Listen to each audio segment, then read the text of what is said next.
হযরতে লুকমান আলাইহিস সালাতু ওয়াস সালাম এমন একজন ব্যক্তি ছিলেন, আল্লাহ তাআলার কাছে অত্যন্ত পছন্দনীয় এবং দামি ব্যক্তি ছিলেন, যার নামেই আল্লাহ রাব্বুল আলামিন কোরআনে কারিমে একটা সূরা নাজিল করেছেন। সূরার নাম কি? সূরা লুকমান। আমার দিকে সকলে তাকান, অন্যদিকে মন দিয়ে না আমার দিকে তাকান। লুকমান আলাইহিস সালাম কে ছিলেন? অত্যন্ত কালো একজন ব্যক্তি ছিলেন, মানুষ ছিলেন। ঠোঁটগুলো ছিল মোটা মোটা, নাক ছিল চ্যাপ্টা, চুলগুলো ছিল মোটা মোটা, কিন্তু আল্লাহর দরবারে তার দাম ছিল কি ছিল না বলেন? আল্লাহ তো বান্দার চেহারার দিকে তাকান না। লা ইয়ানজুরু ইলা সুওয়ারিকুম ওয়া আমওয়ালিকুম ওয়ালাকিন ইয়ানজুরু ইলা কুলুবিকুম ওয়া আমালিকুম। রাসূল বলেন, আল্লাহ রাব্বুল আলামিন বান্দার চেহারার দিকে তাকান না, কে কত সুন্দর, কে সুন্দর না কালো, লম্বা না খাটো, এগুলোর দিকে তাকান না। কিসের দিকে তাকান? বান্দার কলবের দিকে, বান্দার আমলের দিকে, কে কত বেশি আল্লাহ তাআলাকে ভয় করতে পারে। ঠিক কিনা বলে? কালো মানুষের দাম আছে না নাই বলেন? সবাই বলেন আছে না নাই? কালো কে বানান? সাদা কে বানান? সব কার সৃষ্টি? হযরতে বেলাল হাবশীর নাম আপনারা শুনেছেন কি শুনেন নাই? তিনি কি সাদা মানুষ ছিলেন না কালা মানুষ ছিলেন? কালা মানুষ ছিলেন। আজান যখন দিতেন ভাঙ্গা ভাঙ্গা কণ্ঠে আজান দিতেন, সিনকে সিন বলতেন, সিনকে সিন বলতেন, কিন্তু আল্লাহর দরবারে তার মর্যাদা ছিল কি ছিল না? হযরতে বেলাল হাবশী রাদিয়াল্লাহু তাআলা আনহু কালো একজন মানুষ ছিলেন। আজান যখন দিতেন কণ্ঠ বেশি সুন্দর ছিল না। আজান দেওয়ার সময় সিনকে সিন বলতেন, সিনকে সিন বলতেন, কিন্তু আল্লাহর দরবারে তার মর্যাদা কেমন দেখেন। একবার বিশ্বনবী হযরত বেলালকে ডাক দিয়ে বললেন, বেলাল, আজকে ফজরের তুমি আজান দিবা না, আজকে নতুন একজন মুয়াজ্জিন আমি ঠিক করেছি যার কণ্ঠ সুন্দর, সে আজকে আজান দিবে, তুমি আজকে আজান দিবা না। ফজরের আজান নতুন মুয়াজ্জিন দিয়েছে যার কণ্ঠ সুন্দর। আজান হয়ে গেছে, নামাজ হয়ে গেছে, কিন্তু সকাল হয় না। রাসূল টেনশনের মধ্যে পড়ে গেলেন। জিবরাইল আমিন এসে বললেন, ইয়া রাসূলুল্লাহ, আজকে কে যেন আজান দিয়েছে, ওই আজান আরশের মধ্যে পৌঁছে নাই। আপনার বেলাল যতক্ষণ পর্যন্ত আজান না দিবে আল্লাহ পাক সকাল করবেন না। জোরে কোন সুবহানাল্লাহ। এজন্য কবি বলেন, রাহ গয়া রুসমে আবা, রাহ গয়া রুসমে আবা, না রহে রূহ বেলালি, ফলসফা রহ গয়া তলকি গজালি নহরহি। আজকে আজান আছে, আজান চলতেছে বাইতুল মুকাররমে, সুমধুর কণ্ঠের আজান আসতেছে, কিন্তু সেই বেলালের কণ্ঠটা আজকে পাওয়া যায় না। ঠিক কিনা বলেন? বেলাল তার দাম আল্লাহ তাআলার কাছে ছিল। হযরতে লুকমান হাকিম তিনি একজন কালো ব্যক্তি ছিলেন। ঠোঁটগুলো ছিল মোটা মোটা, নাক ছিল চ্যাপ্টা, কিন্তু আল্লাহ তাআলার দরবারে তার মর্যাদা এত বেশি ছিল। আল্লাহ তাআলা তাকে দুটো অপশন দিলেন, লোকমান, তুমি নবী হতে চাও না তুমি হিকমত চাও, আমাকে বলো। যদি তুমি নবী হতে চাও আমি তোমাকে নবী বানিয়ে দেব, আর যদি তুমি হিকমত চাও, যদি জ্ঞান চাও, তোমাকে জ্ঞান দিয়ে দেওয়া হবে। লোকমান হাকিম বলেন, আল্লাহ, আমি নবী হতে চাই না, আমি হিকমত চাই। আল্লাহ রাব্বুল আলামিন তাকে তো সুন্দর হিকমত দিলেন, জ্ঞান দিলেন। হযরতে লুকমান যখন কথা বলতেন, দূর দূরান্ত থেকে মানুষ তার কথা শোনার জন্য ছুটে আসতো। তিনি একজন গোলাম ছিলেন। তার মুনিবের চিন্তা করলো, আমি মুনিব হওয়া সত্ত্বেও আমার কথা মানুষ শোনার জন্য আসে না, কিন্তু আমার গোলাম হয়ে মুনিব, আমার গোলাম হয়ে এই লোকমান তার কথা শোনার জন্য কেন মানুষ আসে? আজকে লোকমানকে পরীক্ষা করব। হযরতে লুকমান হাকিম তার সামনে তার মুনিব একটা বকরি নিয়ে আসছে, এসে বলছে, ও লোকমান, তুমি বকরিটা জবাই করো। বকরি জবাই করার পরে বকরির সবচেয়ে দামি গোশতের টুকরা আমার কাছে নিয়ে আসো। হযরত লুকমান আলাইহিস সালাম মুনিবের কথা মতো একটা বকরি জবাই করলেন। বকরি জবাই করার পরে বকরির সবচেয়ে গোশতের দামি টুকরা কলব এবং জিহ্বাকে নিয়ে আসলেন। এবার তার মুনিব আরেকটা বকরি নিয়ে আসার জন্য বললেন। দ্বিতীয় আরেকটা তিনি বকরি জবাই করলেন। এবার বললেন লোকমান, তুমি এবার এই বকরির দামি গোশতের টুকরা নিয়ে আসো। হযরতে লোকমান প্রথম বকরির মতো আগের দুইটা জিনিস আবার নিয়ে আসলো, কলব এবং জিহ্বা নিয়ে আসলো। তার মুনিব তাকে জিজ্ঞাসা করলো, লোকমান, প্রথম বকরি তোমাকে যখন জবাই করার জন্য বলেছিলাম, গোশতের দামি টুকরা তুমি নিয়ে এসেছিলে, কলব এবং জিহ্বা। দ্বিতীয়টা যখন জবাই করলে তুমি তো আবার সেই জিনিসগুলো নিয়ে আসলে, কারণটা কি? হযরতে লোকমান হাকিম ডাক দিয়ে বলে, মুনিব, মানুষের দেহের ভিতরে সবচেয়ে দামি টুকরা হলো কলব আর জিহ্বা। কারণ এই দুইটা জিনিসের কারণে মানুষ জান্নাতে যাবে, আবার এই দুইটা জিনিসের কারণে মানুষ জাহান্নামে যাবে। এই জিহ্বা দ্বারা যদি আমরা সত্য কথা বলি, কোরআন পড়ি, সওয়াব আছে না নাই বলেন? আবার জিহ্বা দিয়ে যদি মিথ্যা কথা বলি, গীবত করি, গালিগালাজ করি, এই জিহ্বার কারণে জাহান্নামে যেতে হবে কি হবে না? এই জন্য লোকমান হাকিম বললেন যে মানুষের দেহের ভিতরে সবচেয়ে দামি গোশতের টুকরা হচ্ছে দুইটা, একটা হচ্ছে কলব আর একটা হচ্ছে জিহ্বা। এই জন্য তো রাসূল বলেন, যে ব্যক্তি দুইটা জিনিসের জিম্মাদারি নিবে, কয়টা জিনিসের? একটা হলো লজ্জার স্থান, আরেকটা হলো জিহ্বা। এই দুইটা জিনিসের জিম্মাদারি যে ব্যক্তি নেবে, আমি রাসূল তাকে জান্নাতে নিয়ে যাওয়ার গ্যারান্টি দিয়ে দিলাম। সুবহানাল্লাহ। হযরতে লোকমান হাকিম এমন একজন ব্যক্তি ছিলেন, আল্লাহ পাক তার কথাগুলো এত পছন্দ করেছেন, তার নামেই সূরা নিয়ে এসেছেন, সূরা লোকমান। তার অনেকগুলো সন্তান ছিল। তিনি মৃত্যুর পূর্বে সন্তানদেরকে ডেকে ওসিয়ত করলেন। আমাদের সমাজে আমরা সন্তান যদি বড় হয়ে যায়, আমরা বলি, বাবা এইভাবে চলবা, এইভাবে চললেই তোমার সামনে সুখ আছে, কিন্তু এইভাবে না চললে তোমার বিপদ আছে। এরকম আমরা সন্তানকে নসিহত করি কি করি না?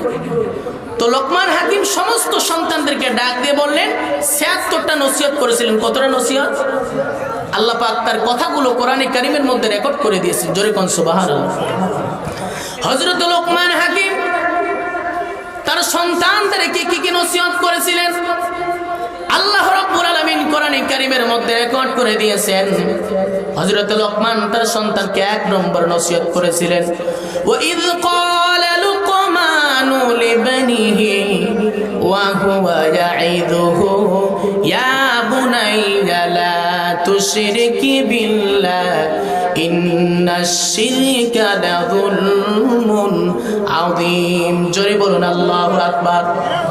হে আমার কলিজার টুকরা সন্তান, হে আমার আদরের দুলাল, আমি তোমাকে নসিহত করিতেছি।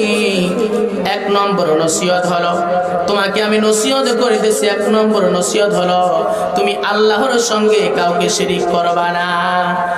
কারণ শিরিক হচ্ছে মস্ত বড় জুলুম।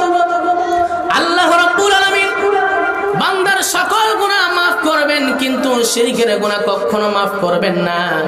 মহান রব্বুল আলামিন সুন্দর করে বলছেন, ওয়া মাই ইউশরিকি বিল্লাহি ফাকাদ হাররামা আলাইহিল জান্নাহ। যে ব্যক্তি শিরিক করবে, চিরতরে তার জন্য জান্নাত হারাম হয়ে যাবে।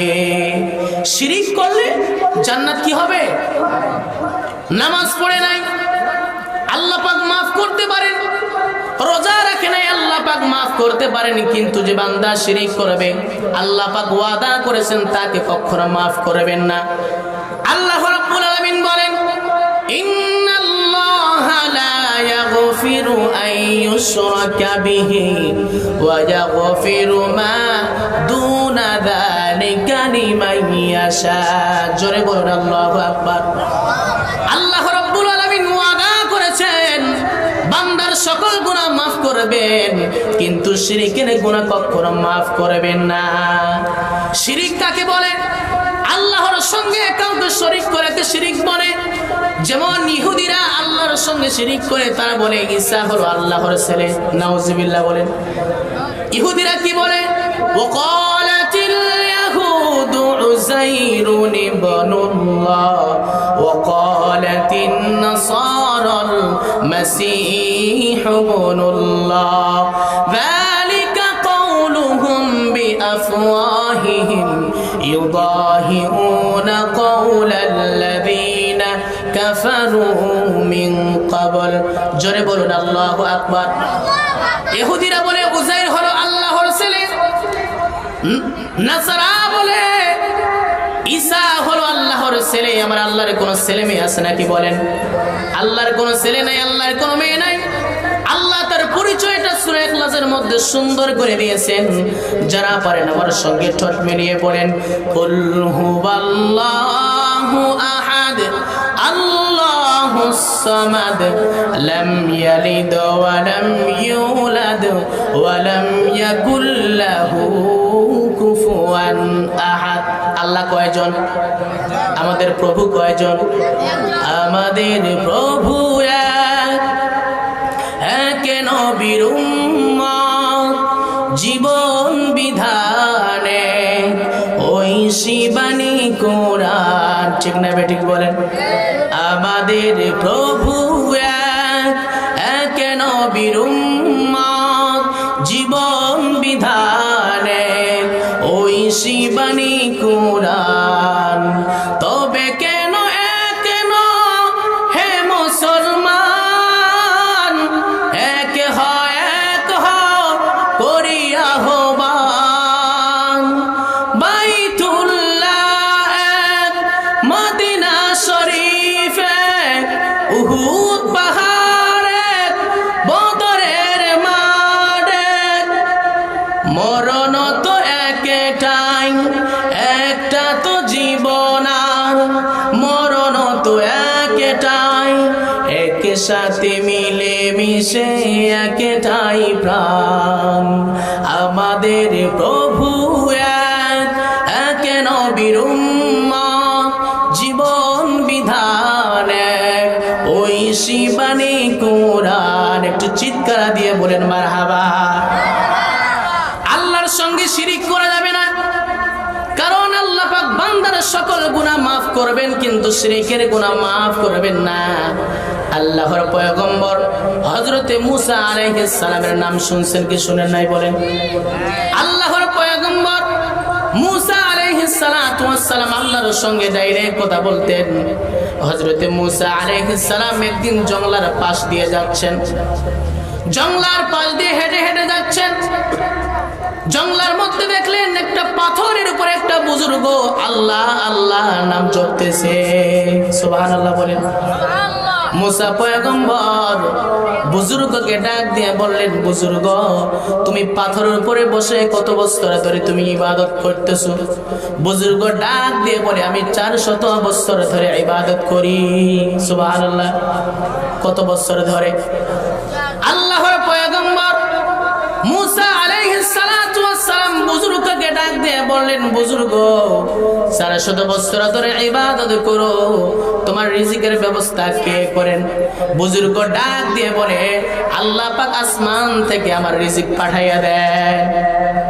আল্লাহর পয়গম্বর মুসা আলাইহিস সালাতু ওয়াস সালাম বুজুর্গকে ডাক দিয়ে বললেন বুজুর্গ তোমার কোন মনের আশা এবং বাসনা আছে নাকি বুজুর্গ ডাক দিয়ে বলে হ্যাঁ আমার মনের দুইটা বাসনা একটা হলো এই জামানার শ্রেষ্ঠ পয়গম্বরকে আমি দেখতে চাই নাম্বার 2 আমি ঠান্ডা পানি পান করতে চাই বুজুর্গর কয়টা মনের বাসনা দুইটা বাসনা একটা বাসনা হলো আমি এই জামানার শ্রেষ্ঠ পয়গম্বরকে মুসা পয়গম্বরকে প্রাণ ভরে দেখতে চাই নাম্বার 2 হলো আমি ঠান্ডা পানি পান করতে চাই মুসা পয়গম্বর বললেন তুমি একটু দাঁড়াও আমি তোমার জন্য ঠান্ডা পানি নিয়ে আসছি এবার মুসা পয়গম্বর ওই বুজুর্গের জন্য ঠান্ডা পানি নিয়ে আসার জন্য যখন চলে গেলেন মুসা পয়গম্বর ঠান্ডা পানি যখন নিয়ে আসলেন আনার পরে দেখলেন বুজুর্গ দুনিয়াতে আর বেঁচে নাই আল্লাহর পয়গম্বর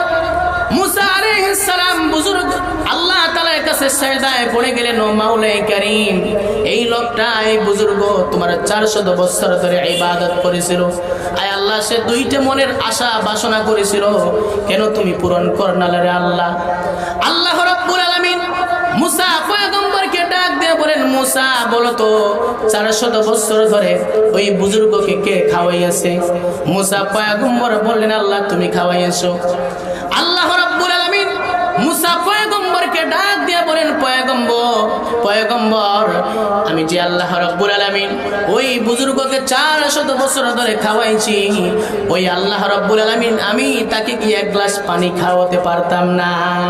আমি আল্লাহ রাব্বুল আলামিন বান্দার সব কিছু সহ্য করতে পারি, কিন্তু শিরকের গন্ধ আমি আল্লাহ সহ্য করতে পারি না। চাইতে হবে কার কাছে?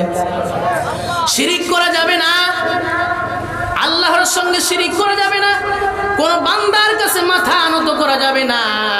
আজকে সমাজের কিছু নারী আছে বাবার দরবারে গিয়ে সেজদা দেয়, আছে না নাই বলেন? আছে না? সন্তান চাইতে হবে কার কাছে? কিছু কিছু মা বোন আছে সমাজে সন্তান হয় না, বাবার দরবারে গিয়ে বলে বাবা একটা সন্তান দাও, আছে না নাই? আছে। আবার কিছু মানুষ আমাদের ভিতরে আছে, ভাইয়েরা আছে, যুবক ছেলেরা, বৃদ্ধ মানুষরা গিয়ে বাবার দরবারে সেজদা দেয়, আছে না নাই? বলে বাবা তোমার নামের টানলে গাজা, মনটা হয় আমার তরু তাজা। নাউজুবিল্লাহ কর। বলে পানির তলে মোমবাতি জ্বলে, বাউ বাতাসে নিবে না, বাবা তোমার নামের টানলে গাজা, নামাজ রোজা লাগে না।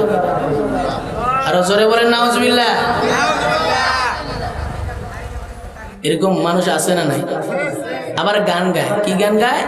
বলে কিরমান কাতিবিন রোজ হাসরের দিন, কিরমান কাতিবিন রোজ হাসরের দিন, আল্লাহর দরবারে যদি করে অভিযোগ, আয় মাওলার দরবারে যদি করে অভিযোগ, আমরা বলবো দুনিয়ায় ছিলাম খাজা বাবার লোক, আমরা বলবো দুনিয়ায় ছিলাম খাজা বাবার লোক। জোরে কোন নাউজুবিল্লাহ। আবার কিছু মানুষ আছে পীরের পায়ে গিয়ে সেজদা দেয়, আবার কি গান গায়? বলে তুমি আমার খাজা বাবা, তুমি আমার সব, তুমি আমার খাজা বাবা, তুমি আমার সব, তোমার পায়ের নিচে হলো আরশ কুরসি সব। নাউজুবিল্লাহ। খাজা বাবা তোমার পাশে থাকলে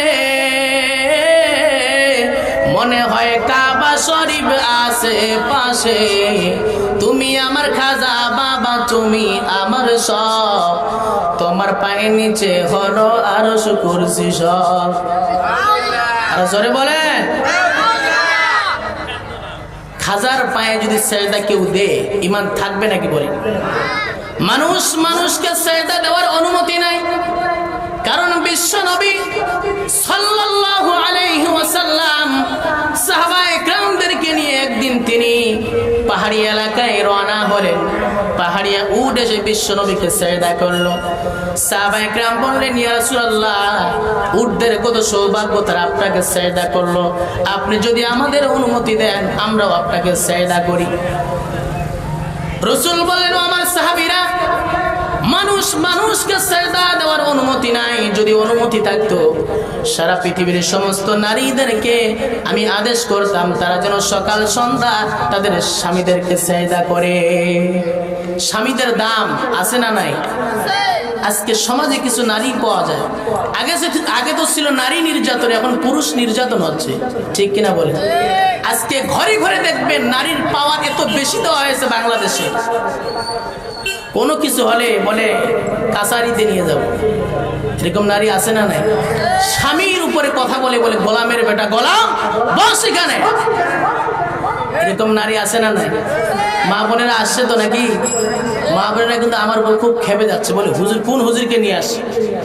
বেশি দূরের হুজুর না, আমার বাসা কিন্তু জয়রামপুরে। কোথায়? জয়রামপুরে আমার বাসা। আপনাদের এলাকার সন্তান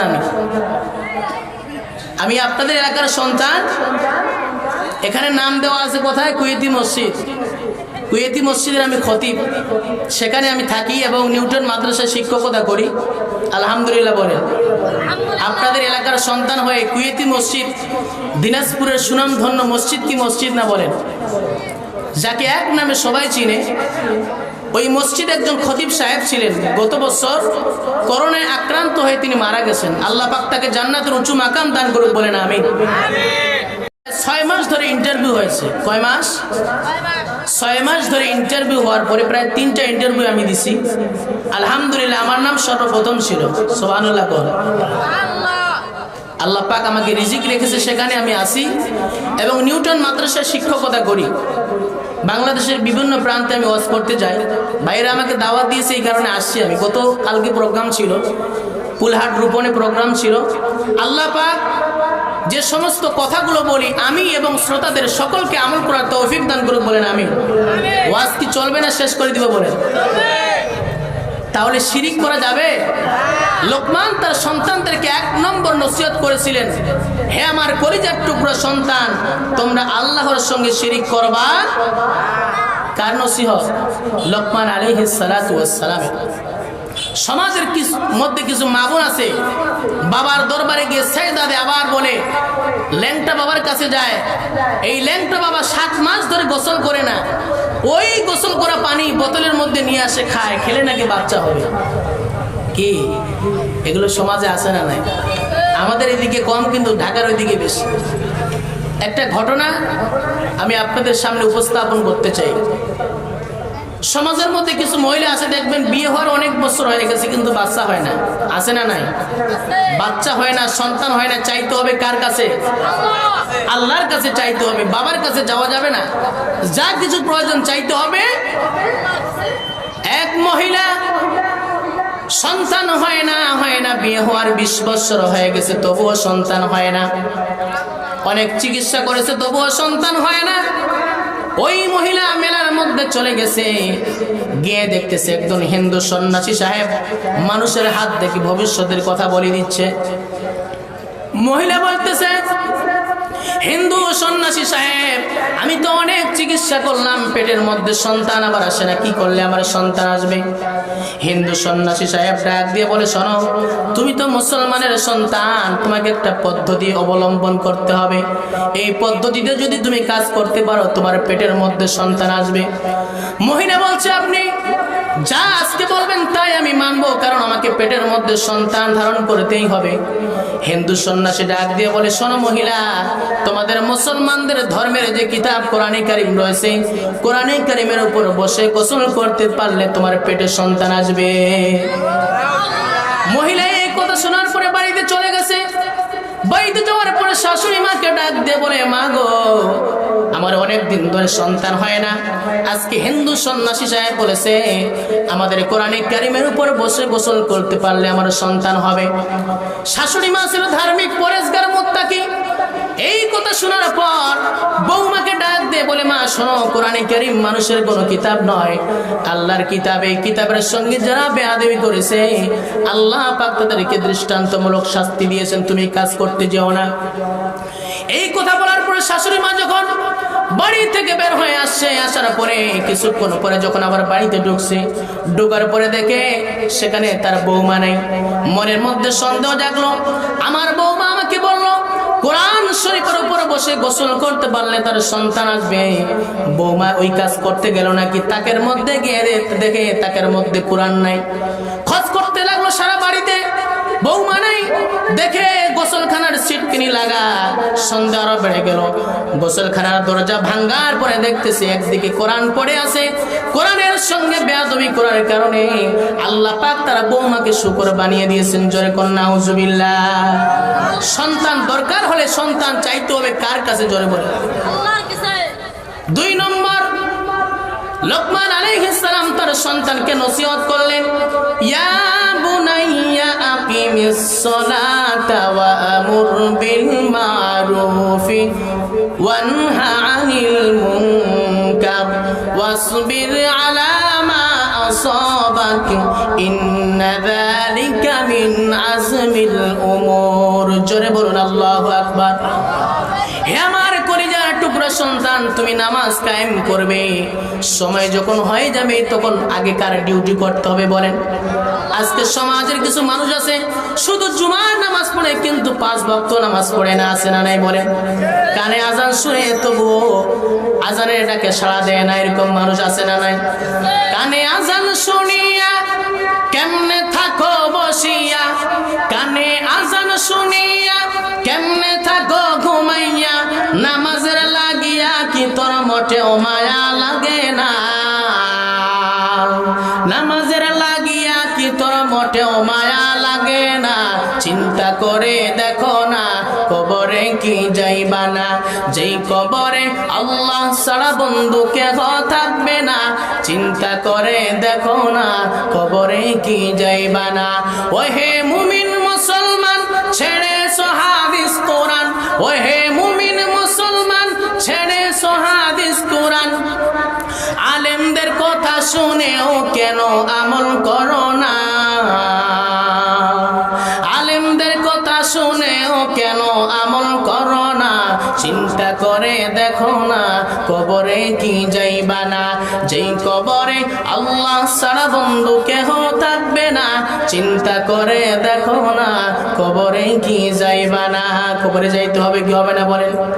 লোকমান তার সন্তানকে নসিহত করলেন, সন্তান যখন নামাজের সময় হয়ে যাবে তখন নামাজ পড়ো, ওয়ামুর বিল মারুফ ওয়ানহা আনিল মুনকার, সমাজের মধ্যে যখন দেখবে মানুষ খারাপ কাজ করতেছে তখন তাকে বাধা দিবে, আর সৎ কাজের তুমি আদেশ করবা, সৎ কাজের আদেশ অসৎ কাজের নিষেধ করতে হবে। এই হুকুম কে দিয়েছেন? আল্লাহ তাআলা দিয়েছেন। এরপরে লোকমান হাকিম তার সন্তানকে বললেন, ওয়াসবির আলা মা আসাবা, হে আমার সন্তান সদা সর্বদা তুমি ধৈর্য ধারণ করবে। আচ্ছা, সদা সর্বদা তুমি ধৈর্য ধারণ করবে, কারণ ইন্নাল্লাহা মা'আস সাবিরিন, ধৈর্যশীলদের সঙ্গে কে আছেন? আল্লাহ তাআলা আছেন। এরপরে 3 নম্বর নসিহত করলেন, ওয়ালা তুসাহির খাদ্দাকা লিন্নাসি ওয়ালা তামশি ফিল আরদি মারহা ইন্নাল্লাহা লা ইউহিব্বু কুল্লা মুখতালিন ফাখুর। জোরে বলুন আল্লাহু আকবার। হে আমার কলিজার টুকরা সন্তান, তুমি অহংকার করবা না, অহংকার করে জমিনের মধ্যে চলবা না, কারণ অহংকার করার যোগ্যতা একমাত্র কার বলেন? আল্লাহ তাআলার। আল্লাহ রাব্বুল আলামিন কোরআনে কারীমের মধ্যে বলছেন, ওয়ালা তামশি ফিল আরদি মারহা ইন্নাকা লান তাখরিকাল আরদা ওয়া লান তাবলুগাল জিবালা তুলা। ও আমার বান্দারা, অহংকার করে জমিনের মধ্যে চলো না, কারণ তোমার অহংকারে তুমি পাহাড়ের মতো উঁচু হতেও পারবা না, তোমার অহংকারেও জমিন দেবে যাবে না। অহংকার করার যোগ্যতা একমাত্র কার বলেন? সমাজের মধ্যে কিছু মানুষ রয়েছে ক্ষমতার দাপটের কারণে, ধন সম্পদের কারণে তারা অহংকার করে আসে না নাই বলেন? জমিনে যখন চলে মনে হয় জমিনে চলতেছে না, এক পাও জমিনে আরেক পাও আসমানে আসে না নাই? ফেরাউন অহংকার করেছিল কি করে নাই? ফেরাউন কোথায়? ধ্বংস হয়েছে কি হয় নাই? ফেরাউনের লাশটা দেখো মিশর জাদু ঘরে, খায় না মাটি পোকা মাছি সবাই ঘৃণা করে, হৃদয়ে থাকিবে যার নম্রতা সদা, রহমত আসিবে সেটা প্রভুর ওয়াদা। বড়র বড়াই থাকলে দিলে রহম থাকবে না, নিজেকে নিজে ছোট মনে করিও সদা। উঁচু জমিন থেকে পানি নিচু জমিনে যায়, তেমনি খোদার রহমত আসে নম্রতার হৃদয়। ভোগবিলাসের গাড়ি বাড়ি পড়ে রবে সব, ভোগবিলাসের গাড়ি বাড়ি পড়ে রবে সব, থাকতে সময় স্মরণ করো আল্লাহ আমার রব, থাকতে সময় স্মরণ করো আল্লাহ আমার রব। বলেন না আমাদের রবকে? রব্বি আল্লাহ লা ইলাহা গায়রুহু ওয়া নাবিয়্যু মুহাম্মদ মুস্তাফাহু, দীনিয়াল ইসলাম দীনু মাওকাহু, আযগফরানা ওয়াফওয়ান ইনদাহু, মুক্তাদা ইয়া নাবিয়্যুন ওয়া সাহাবুহু, নুজুমুল লিল হিদায়া ফি জামাহু। একটু জিকির করি লা ইলাহা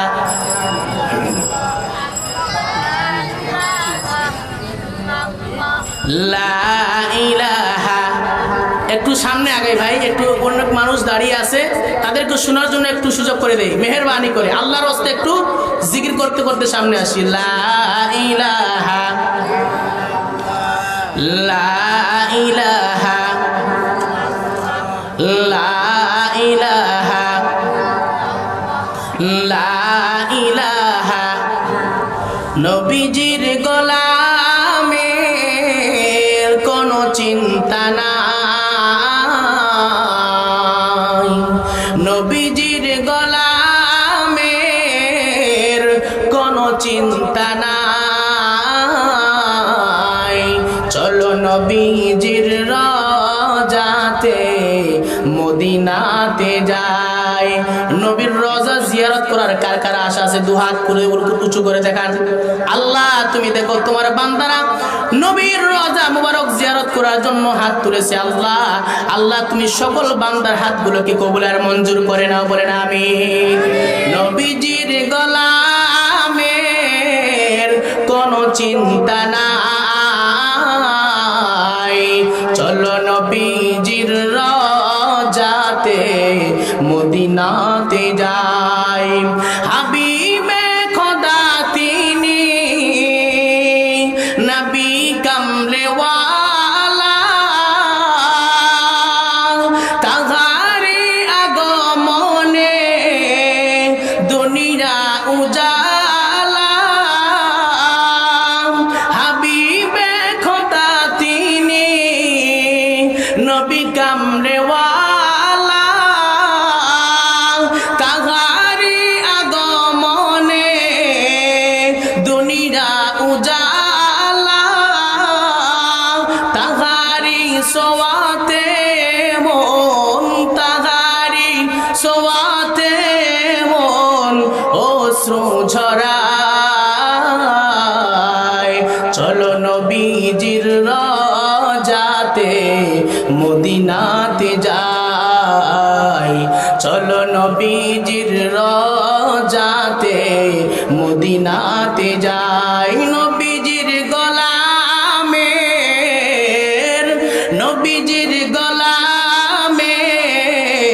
কোনো চিন্তা নাই চলো নবীজির রওজাতে মদিনাতে যাই চলো নবীজির রওজাতে মদিনাতে যাই একটু চিৎকার দিয়ে বলেন মারহাবা ওয়াজ চলবে না শেষ করে দিব এখনো মজার ঘটনাটা বাকি আছে এই ঘটনা বলেই আমি শেষ করবো ইনশাআল্লাহ তো হযরতে লোকমান তার সন্তানকে এরকম ৭৬টি নসিহত করেছিলেন তো সব সন্তান তো এক নয় এক সন্তান বলতেছে বাবা আমাকে নসিহত করে কোনো লাভ নেই আমাকে কিছু টাকা দাও ওই টাকা দিয়ে আমি ব্যবসা বাণিজ্য করব বিজনেস করব লোকমান হাকিম বলতেছে শোনো বাবা আমার কাছে টাকা পয়সা কোনো কিছু নাই তবে তোমার যদি কোনো কিছুর প্রয়োজন হয় তুমি আল্লাহর কাছে 2 রাকাত সালাতুল হাজত নামাজ পড়ে যা চাইবে আল্লাহ পাক তোমাকে তাই দান করবেন সুবহানাল্লাহ তবে বাবা শোনো তোমাকে একটা কথা বলছি আমি এক বন্ধুর কাছে 30 দিনার স্বর্ণ মুদ্রা পাই তার বাড়ি হচ্ছে সমুদ্রের কিনারে অনেক দূর তোমাকে তার কাছ থেকে টাকা নিয়ে আসতে হবে তবে তোমাকে আমি বলছি তার কাছে তুমি যখন যাবা অনেক বিপদের সম্মুখীন তোমাকে হতে হবে তবে তুমি যখন তার কাছে যাবা ঘর থেকে বের হবা 2 রাকাত সালাতুল হাজত নামাজ পড়ে বের হবা সালাতুল হাজত নামাজ শেষ করার পরে তুমি যখন রওনা দিবা মরুভূমির মধ্যে চলতে হবে বিশাল বড় মরুভূমি মরুভূমিতে কোনো পানি আছে নাকি বলেন পানি নাই গাছগাছালি নেই তৃষ্ণায় তোমার কলিজা ফেটে যাইতে চাইবে ওই সময় তুমি 2 রাকাত সালাতুল হাজত নামাজ পড়বে নামাজ শেষ করার পরে বাম পাশে দেখবে বিশাল বড় একটা জঙ্গল তৈরি হয়ে গেছে মরুভূমিতে কোনো জঙ্গল আছে নাকি লোকমান হাকিম বলেন তুমি যে 2 রাকাত সালাতুল হাজত নামাজ পড়বে নামাজের বরকতে তোমার পাশে আল্লাহ পাক বিশাল বড় একটা জঙ্গল তৈরি করে দিবেন সুবহানাল্লাহ ওই জঙ্গলের ভিতরে তুমি ঢুকবা ঢোকার পরে দেখবা এক পাথরের ভিতর থেকে ঝর্ণা ঝরতেছে ওই পানি তুমি পান করে তৃষ্ণা নিবারণ করবে তৃষ্ণা নিবারণ করার পরে কিছু পানি নিয়ে তুমি আবার সামনের দিকে রওনা হবে আবার মরুভূমির পথ কোনো গাছগাছালি নেই আবার তুমি ক্লান্ত হয়ে যাবা তবে শোনো আমি তোমাকে নসিহত করতেছি যখন তুমি ক্লান্ত হয়ে যাবে তখন তখন তুমি আবার 2 রাকাত সালাতুল হাজত নামাজ পড়বে। নামাজ পড়ার পরে দেখবে বাম পাশে এবং ডান পাশে বিশাল বড় একটা বট গাছ তৈরি হয়ে গেছে। সুবহানাল্লাহ। ওই বট গাছের নিচে তুমি বসবা না, বসলে বিপদ হবে।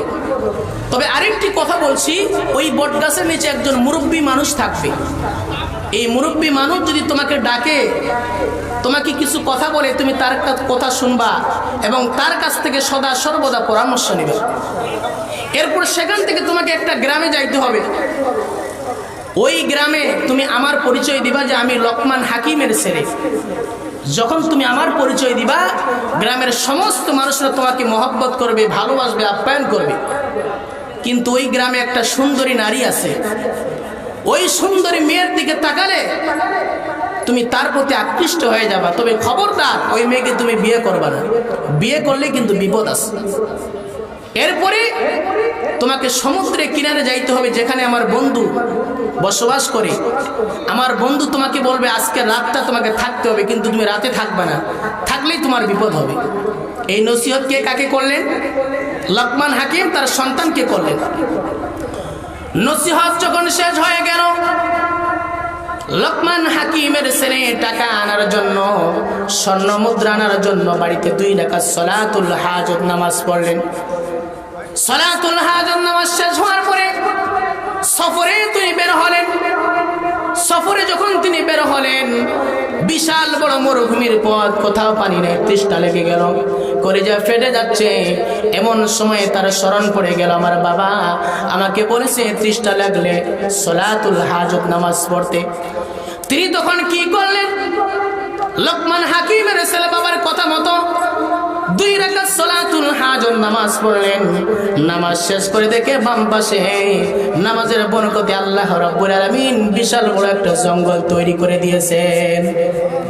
জঙ্গলের ভিতরে লোকমান হাকিমের ছেলে ঢুকলেন, ঝর্ণার পানি পান করলেন এবং কিছু পানি লোটার মধ্যে নিয়ে আবার সামনের দিকে রওনা হলেন। চলতেছেন মরুভূমির পথ, চলতে চলতে আবার তিনি ক্লান্ত হয়ে পড়লেন। ক্লান্ত যখন হয়ে গেলেন, বাবা বলেছে ক্লান্ত হয়ে গেলে 2 রাকাত সালাতুল হাজত নামাজ পড়তে। বাবার কথা মতো তিনি আবার 2 রাকাত সালাতুল হাজত নামাজ পড়লেন। নামাজ শেষ করার পরে দেখে ডান দিকে বিশাল বড় একটা বট গাছ তৈরি হয়ে গেছে।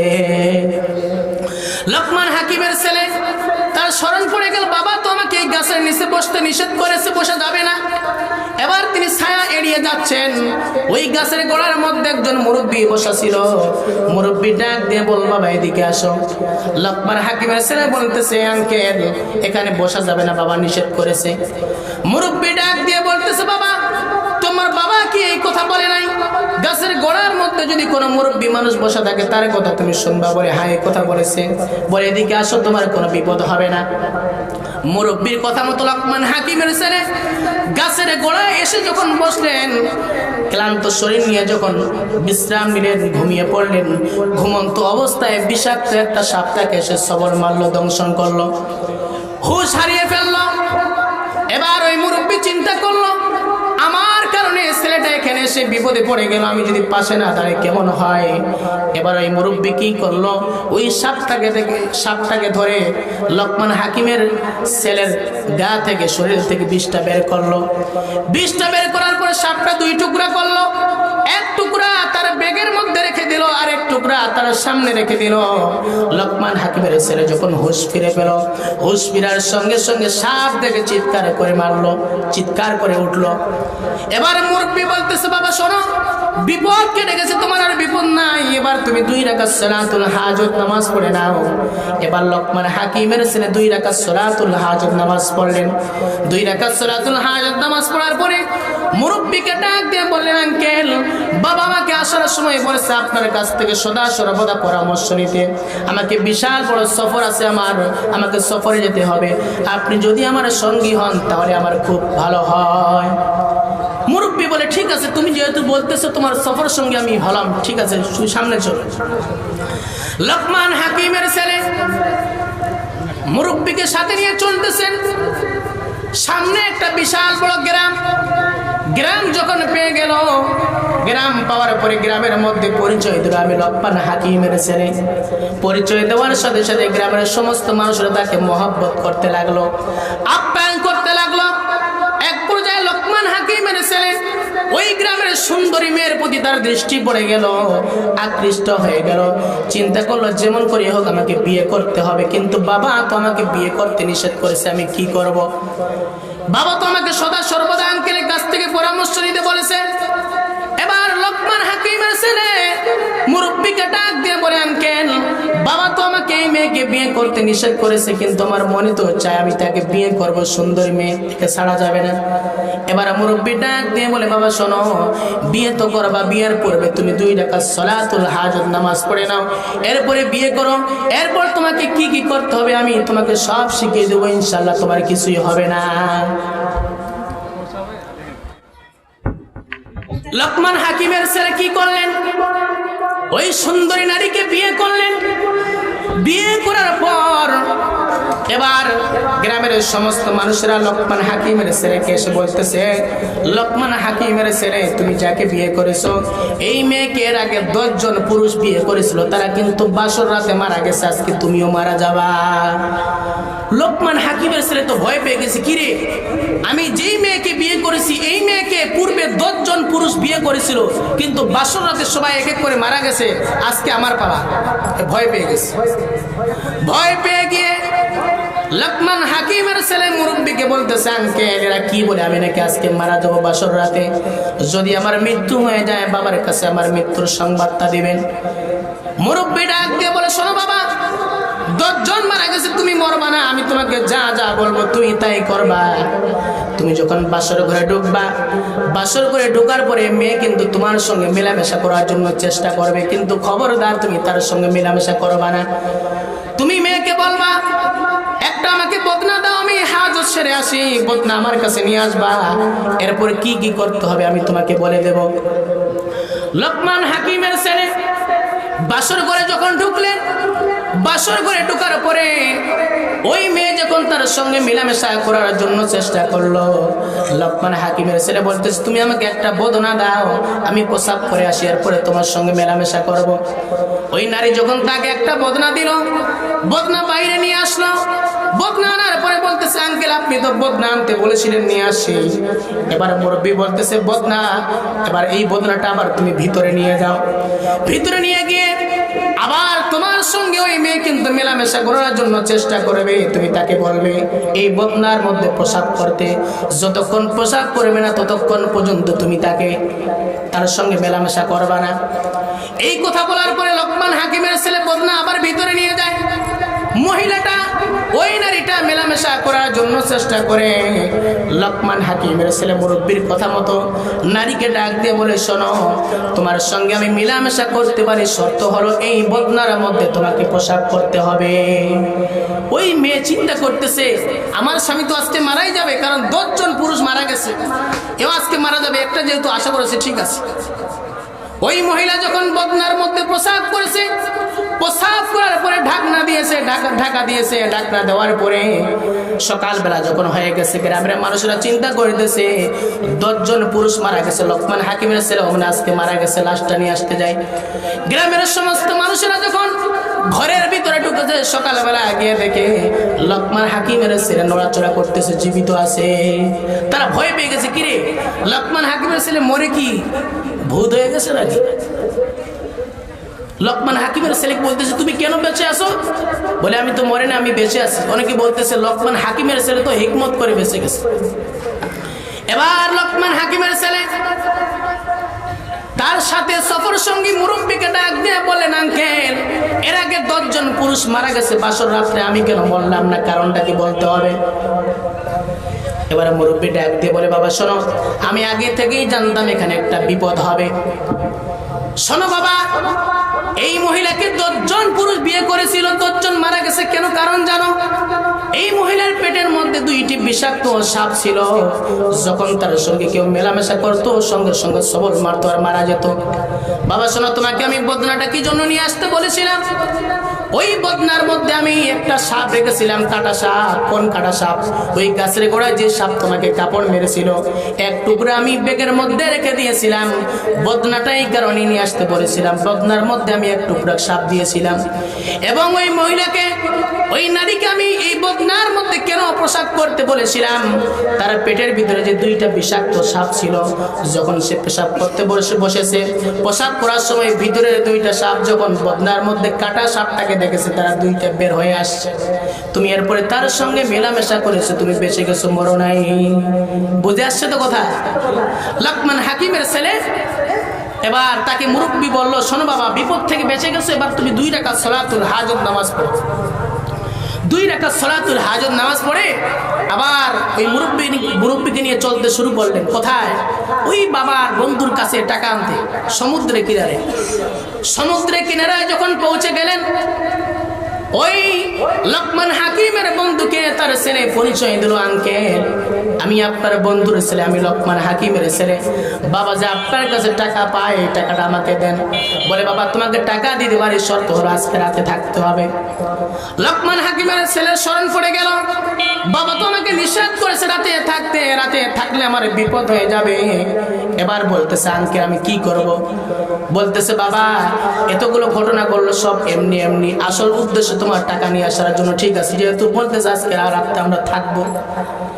তো ওই বাড়িওয়ালা যার কাছ থেকে টাকা আনার জন্য গিয়েছে, তার 2 তলা বাড়ি ছিল। যারা তার কাছ থেকে টাকা আনার জন্য যাইতো তাদেরকে নিচতলায় রাখতো, আর উপর তলায় ওই বাড়িওয়ালা থাকতো আর তার ছেলেরা থাকতো। আর রাতের বেলা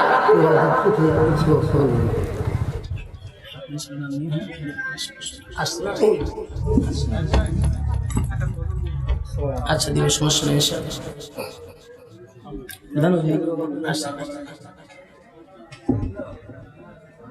আসলে কোথায়? আচ্ছা আসো,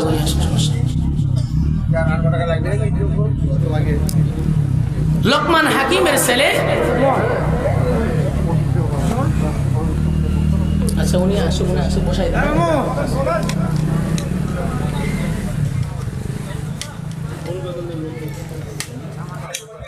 কোথায় আসছে? আচ্ছা দাদা আমি কথা বলি। তো লোকমান হাকিমের ছেলে এবং তার সঙ্গে যে সফর সঙ্গী মুরব্বী ছিল, ওই বাড়িওয়ালা তাদেরকে নিচতলায় রাখলো। আর ওই মুরব্বীর কাছে, বাড়িওয়ালার কাছে যারা টাকা আনতে যাইতো তাদেরকে নিচতলায় রাখতো। আর গভীর রাতে সমুদ্রে ঢেউ এসে পানি দিয়ে তাদেরকে মেরে ফেলত। ওই বাড়িওয়ালার কৌশল হচ্ছে, লোকমান হাকিমের ছেলে নিচতলায় থাকবে, তারা উপরতলায় থাকবে, রাতের বেলা পানি এসে ভিতরে ঢুকে তারা মারা যাবে, আর টাকা দিতে হবে না। কিন্তু দেখেন লোকমান হাকিমের ছেলে এবং ওই মুরব্বী তারা নিচতলায় যখন আসে, রাত গভীর হয়ে গেছে, ওই বাড়িওয়ালা উপরতলায়, তার ছেলে সহ উপরতলায়, আর এরা নিচতলায়। মুরব্বী এবার সফর সঙ্গী মুরব্বী লোকমান হাকিমের ছেলেকে বলতেছে, বাবা শোনো, এখানে থাকা যাবে না, পানি ভিতরে ঢুকলে সমুদ্রের ঢেউ আসলে আমরা মরে যাব, সুতরাং চলো উপরতলা যেতে হবে। তো উপরতলা যাওয়ার পরে ওই বাড়িওয়ালার ছেলেরা যেই ঘরে থাকতো, ওই ঘরে গিয়ে ঠক ঠক আওয়াজ দিল দরজার মধ্যে। ছেলেরা বের হয়ে আসে, বলতেছে আপনারা কারা? বলে আমরা আপনার বাবার মেহমান, আমি লোকমান হাকিমের ছেলে। এই কথা যখন শুনছে বাড়িওয়ালার ছেলেরা বলতেছে, লোকমান হাকিমের ছেলে? বলে হ্যাঁ।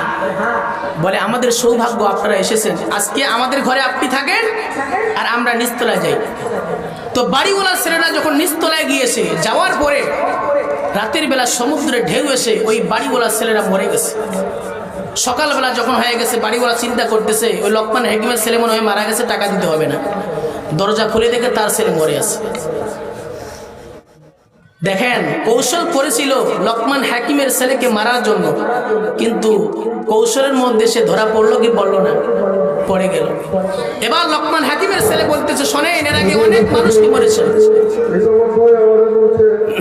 উপস্থিত হয়েছেন আমাদের আজকের মাহফিলে প্রধানমন্ত্রী জনাব মোহাম্মদ হাসান হবে। আমরা তার উদ্দেশ্যে তাকে শুভেচ্ছা জানাচ্ছি। লিল্লাহে তাকবীর, লিল্লাহে তাকবীর। প্রধান অতিথির আগমন, প্রধান অতিথির আগমন, প্রধান অতিথির আগমন। লিল্লাহে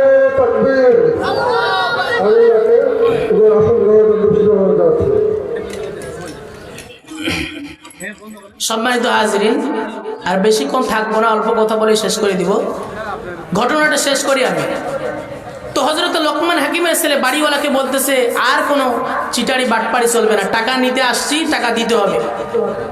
বাড়িওয়ালা টাকা দেওয়ার পরে এবার ওই সফরের সঙ্গে মুরব্বী বলতেছে, বাবা এই টাকা তোমার মূল উদ্দেশ্য ছিল, তোমার হাসিল হয়ে গেছে, এবার তুমি বাড়িতে যাও।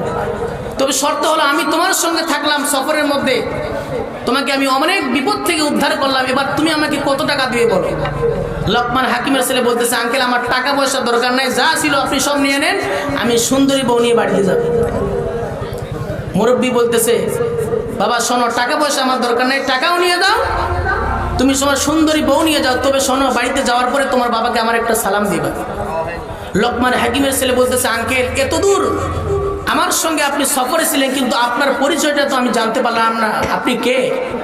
মুরব্বী ডাক দিয়ে বলে, বাবা শোনো, আমি হলাম মালাইকাতুল্লাহ, আল্লাহ তাআলার ফেরেশতা। সুবহানাল্লাহ।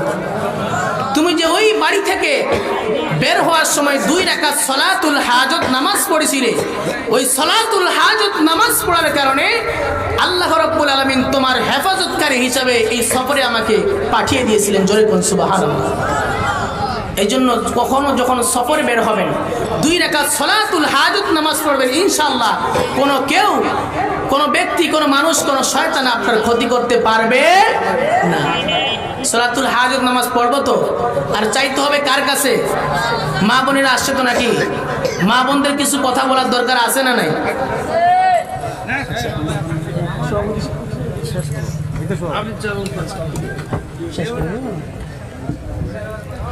মা বোনদের সম্পর্কে শুধু একটা হাদিস বলে আমি শেষ করে দিব ইনশাআল্লাহ। মা বোনেরা প্রত্যেকটা মাহফিলে আমাদের পুরুষ ভাইয়ের থেকে বেশি আসে কি আসে না বলেন?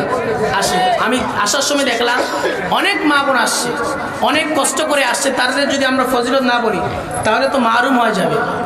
আল্লাহ রাসূল সাল্লাল্লাহু আলাইহি ওয়াসাল্লাম একটা হাদিসের মধ্যে বলেন, আল মারআতু ইযা সাল্লাত খামসাহা ওয়া সামাত শাহরাহা ওয়া আহসানাত ফারজাহা ওয়া আতাআত বা'লাহা ফালতাদখুল মিন আইয়ি আবওয়াবিল জান্নাহ আও কামা ক্বালা an-নবী আলাইহিস সালাতু ওয়াস সালাম। রাসূল বলেন, যে নারীর 4টা গুণ অর্জন হবে এই নারীটা জান্নাতি হবে। সুবহানাল্লাহ। কয়টা গুণ? 1 নম্বর 5 ওয়াক্ত নামাজ পড়তে হবে। কি কয় ওয়াক্ত? নাম্বার 2 রমজান মাসে রোজা রাখতে হবে। নাম্বার 3 হচ্ছে স্বামীর খেদমত করতে হবে। নাম্বার 4 হচ্ছে নিজের সতীত্বর হেফাজত করতে হবে।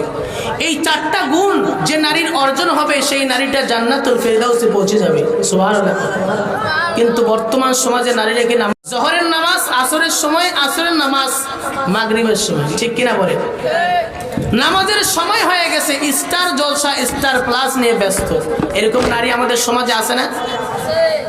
স্বামী বাইরে থেকে আসছে কাজকর্ম করে, স্ত্রীকে বলতেছে স্ত্রী একটু খাবার দাও, তো স্ত্রী তো দেখতেছে স্টার জলসা, স্টার প্লাস, জি বাংলা, জি গোল্ড।